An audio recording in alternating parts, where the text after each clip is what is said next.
నేను చెప్పబోతున్నాను. కొంచెం దయచేసి ఒక 5 నిమిషాలు బాగినండి.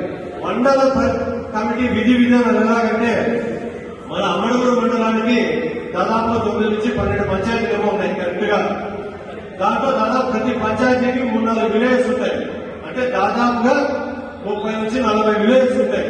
ఈ 30-40 విలేజెస్ నుంచి ప్రతి విలేజ్ నుంచి మనకి బీసీ, ఎస్సీ, ఎస్టీ, మైనార్టీ వర్గాల నుంచి ప్రతి ఒక్క కార్యకర్తని ముందరకు తీసుకొని వచ్చి జనసేన పార్టీ ఆవిర్భావం నుంచి ఇప్పుడుగా ఎవరెవరైతే కష్టపడుతున్నారో ఇక్కడ కులం చూడదండి, ప్రతి ఎస్సీ, ఎస్టీ, బీసీ, మైనార్టీ వర్గాన్ని చూసి, ఎందుకంటే ఇక్కడ ఒక సామాజిక వర్గం బలంగా పనిచేస్తోంది. ఆ సామాజిక వర్గం బలిజ వర్గం. ఈ బలిజ వర్గం పెద్దన్న పాత్ర పోషించండి.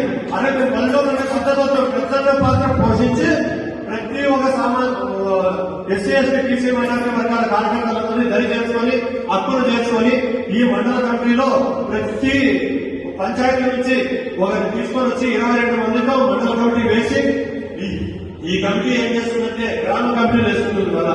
ఈ గ్రామ కమిటీలు బూత్ కమిటీలు వేస్తాయి. ఈ ప్రక్రియ ఫిబ్రవరి 6 లోపల కంప్లీట్ అయిపోతుంది.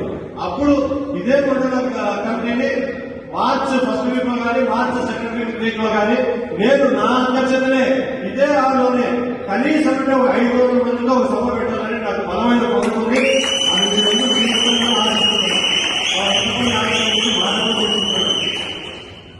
కాబట్టి మీరు ప్రతి ఒక్క కార్యకర్త సిగ్గుపడదండి, వెనకేంటండి.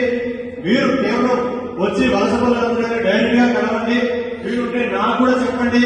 ఎందుకంటే ఇక్కడ మనం వేసుకునే ప్రతి స్టెప్ రేపు పొద్దున 2024 ఎలక్షన్స్ లో చాలా కీలకమైనది. మనం 2024 ఎలక్షన్స్ కి ఎలా పోవాలంటే పూర్తి సన్నద్ధమై మీతో ఆయుధాలతో ఎలక్షన్ ఎప్పుడు పెట్టా గుద్దడానికి రెడీ ఉండాలి. క్లాస్ మీద మనం చూపించిన ఈ స్ఫూర్తి మన ఓటు బ్యాలెట్ బాక్స్ లో పడే వెళ్ళిపోదాక ఆ సెకండ్ దగ్గర కూడా మన స్ఫూర్తి అలాగే చూపించాలి.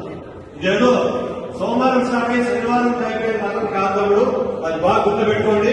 2.5 సంవత్సరం నుండి మనం పోరాడాల్సింది 2004 మార్చి, ఏప్రిల్ లో జరగబోయే ఎలక్షన్స్ దాకా మనం ఈ స్ఫూర్తిని అలాగే తీసుకోవడం వల్ల అది చాలా కఠినతరమైనది.